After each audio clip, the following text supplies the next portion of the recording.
Hi, welcome to Online EdVantage. I'm Professor Gonzalez. This is the video for Revenue Recognition Part 2, Multiple Performance Indicators. So first of all, let's review the steps of revenue recognition. Step 1 is to identify the contract. Step 2 is to identify the performance obligations. Step 3, determine the price, the transaction price. And then step 4 is to allocate that price amongst the performance obligations. The last step is then to recognize the revenue. So we're going to go to step 2. So in order to have multiple performance obligations, the obligations have to be capable of being distinct. They have to be separate from each other.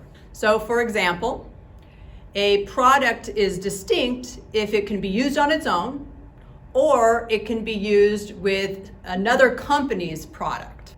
It also needs to be separately identifiable.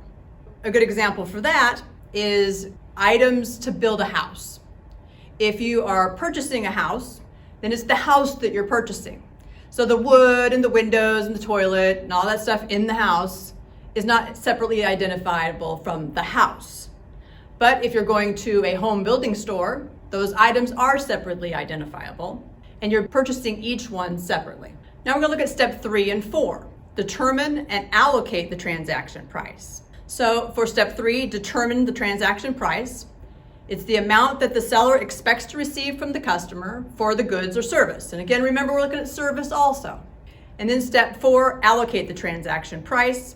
And we allocate it based on how much the individual distinct items could be sold for separately. So if we're looking at just 2 performance obligations, if they're being sold together for $500, but they can be sold separately, we would look at how much they are priced at separately. So if we had performance obligation 1, it may be priced at $300, performance obligation 2 priced at $250, but as a combination, it's priced at $500.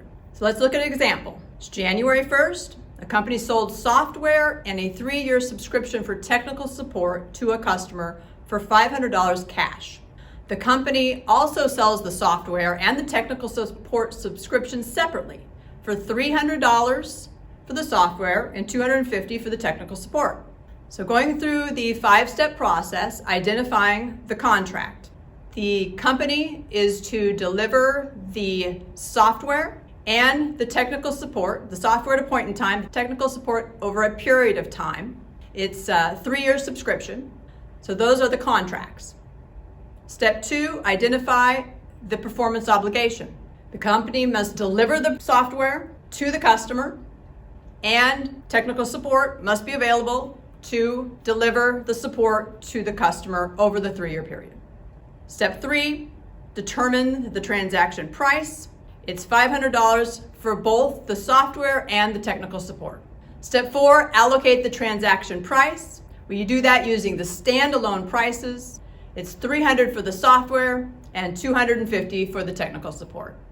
Last step is to recognize the revenue upon delivery of the software and over time, delivery of the technical support. So going back to our previous example, first, we're going to do the calculation to allocate the revenue. The standalone price for the software is $300.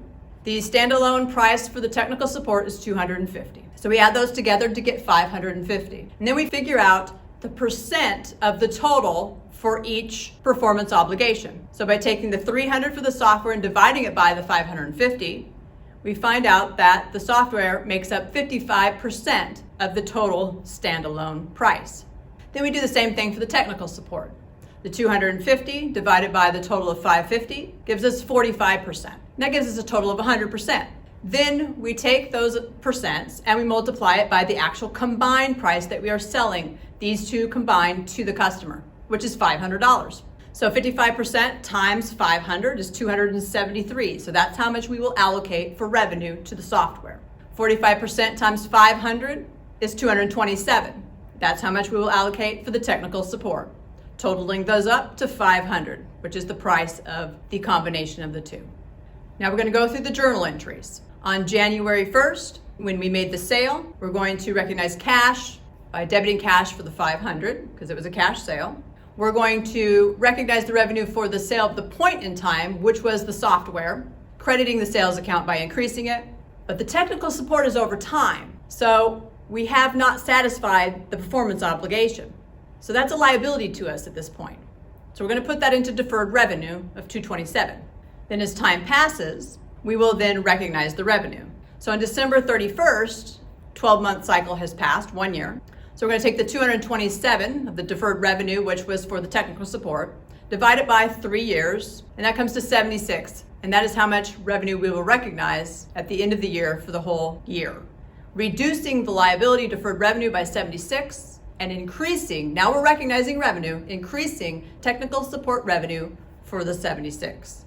And we would do that at the end of each year for the next 2 years because it was a 3-year period. Keep in mind, you can do this monthly as well.